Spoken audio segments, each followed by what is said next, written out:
चम्बादेखि जान्छौँ म त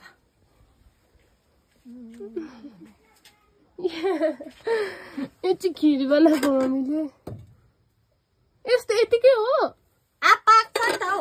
अनि भात हुन्छ होला नि भात हुँदैन अलिक गिलै छोडिदिनु पर्छ पाक्नु त आँटेको छ नि मम्मी हुँदैछ अहिले चाहिँ पचालाई यो घाम यसो गएर गाडी साडी खोजेर हालिदिएको भए पनि हुने नि सडक लाइनबाट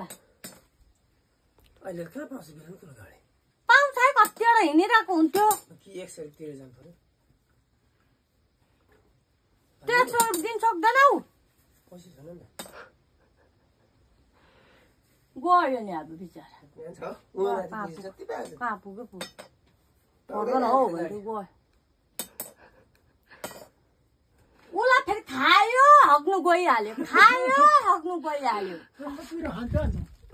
खान्छ डल्ले खोर्सानी 5 वटा 6 वटा 7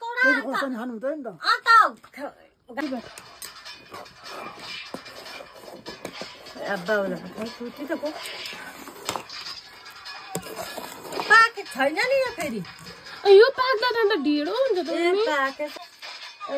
ल्याउनु पर्छ ए काली जित्नु पर्छ भात जस्तो बनाइदिएको छ कि त छि चलाउँदिनु चाहिँ छुट्नु दे भनेको किन गएर चाहिँ चलाएको दुधमा खिरमा दुध कम्ती भयो हुँदैन पानी हाल्थेँ त मैले त्यो दुध चाहिँ हाम्रो सुगर पेसेन्टलाई पुरा राख्दै त बहिनी ड्याडी भात बन्यो बाबा के हुन्छ भात पो हुन्छ भन्छ यस्तो गिलो पाकेको छ नि अनि चिनी पाक्दा हो त भात हुँदैन भात चाहिँ कहाँ खाऊ कहाँ रससँग खान्छ क्या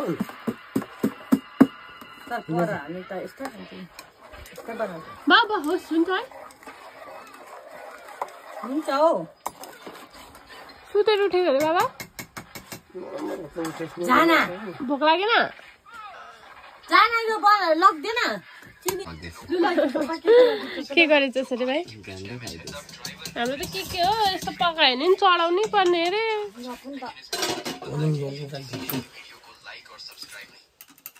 चढाउनु पर्ने बाबा बाबा चढाउनु पर्ने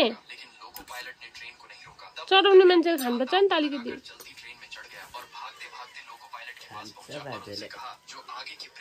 लाइनमा बसिरहेको छ ट्रेनमा बसेको जस्तो लाइनमा बसिरहेको छ अहिले फुत्त राखेर